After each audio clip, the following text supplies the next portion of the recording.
Ayan, kay Sir Kanayon nga pala. Vlogger din po yan. Panoorin niyo yung kanyang mga vlogs sa FB at sa, ewan ko, meron din yata sa TikTok. Ayan, ito na yung airgun mo. Yan, pinakakita ko na. Ang ginawa nito, palit ng spring. Palit ako ng spring dito sa firing pin.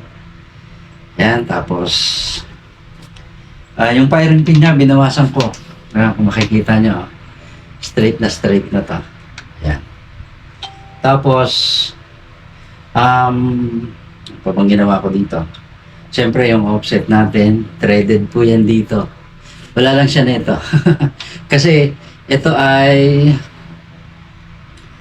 stainless. Di ko nilalagyan yan. Bali, wala yan kapag sa ganito ginamit. At the same time, stainless din naman siya. Then, anodized na aluminum.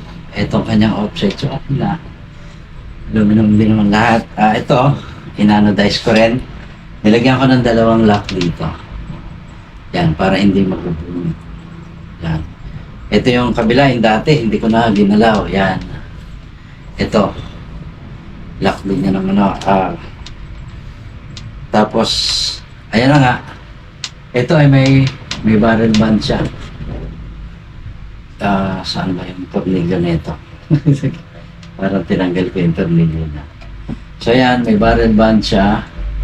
Tapos, ayun. Kailan mo ba gustong ipadala ko ito, sir? Ayan, tinatanong ko ngayon kung kailan. Test.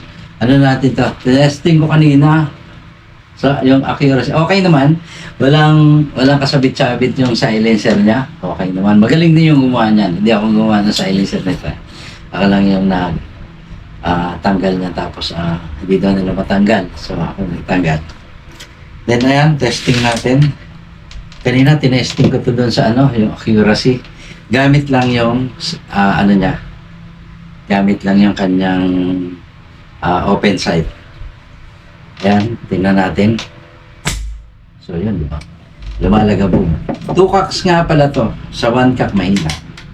So, 2 cocks. Ayan. 2 cocks. Tingnan nyo naman. So, di ba? Diba yung tunog, no? Tapos yung labas ng hangin. Akala mo mahina kasi malaki yung kanyang suppressor. Ayan. Malaki ito. Kaya akala mo mahina kasi maganda rin. Tapos mahaba, 8 inches yata to eh. So yun, wala namang kasabit-sabit kahit sinilip ko yan. So, ayan sir, message mo na lang ako kung kailan mo to, kung kailan mo gustong ipadala ko to. Ayan. So yun yung mga kaganapan ngayong araw ng Tuesday na yata ngayon. Hindi nakakalimutan ko na yung araw dahil dun sa medyo natin. Ito, bukas na kasi iano ko to through Shopee na.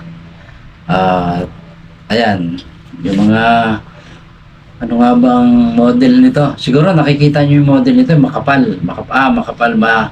malaki. Nasa 20 plus mm tong parang mga 24 or 25 mm yung kanyang. Ayun, parang halos 25 nga.